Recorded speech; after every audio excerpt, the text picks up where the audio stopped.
sa phun kip in an tiali minung nun nak at hang khâu tu cha lâu Giêsu Christ hâm nak thong cha long li mi nun nak at hang tar kho Christ thong cha bia at zau tu kan si sung lối tu phong cha bia kan ni cha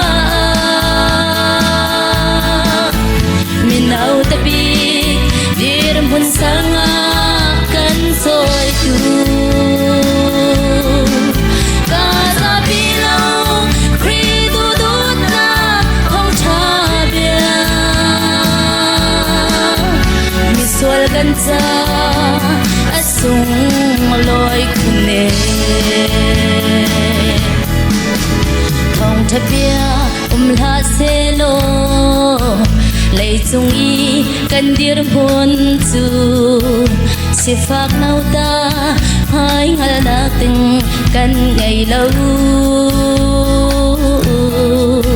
sim han se thong tha bia rong a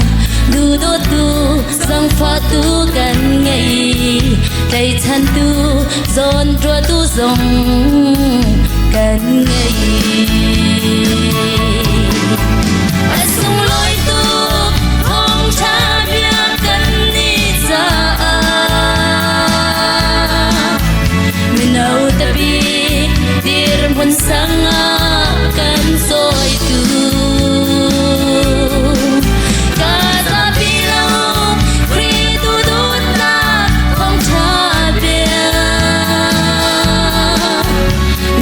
กันจะสูงลอยคนเอง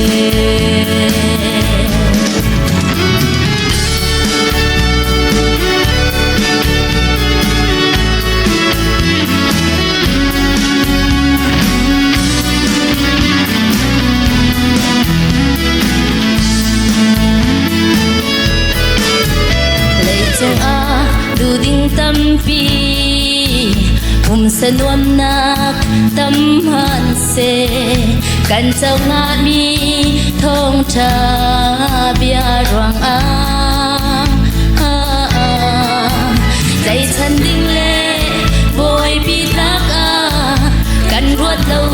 hi lai chung thiel chu thong cha bia long dung zal kan au pi la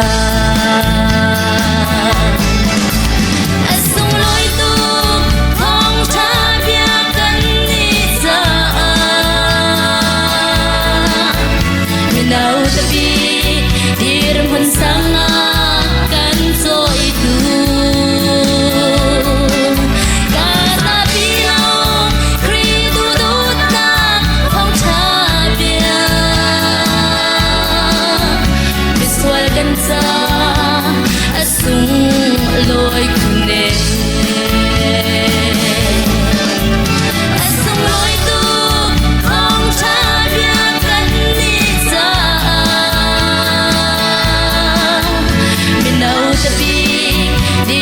sanga kan soi tu ka sa bi lo kri tu dut na phong cha bia mi sual kan cha asung loi khune mi sual kan cha asung loi khune sual kan cha asung loi kun e mi sual kan cha asung loi kun e mi sual kan cha asung loi kun e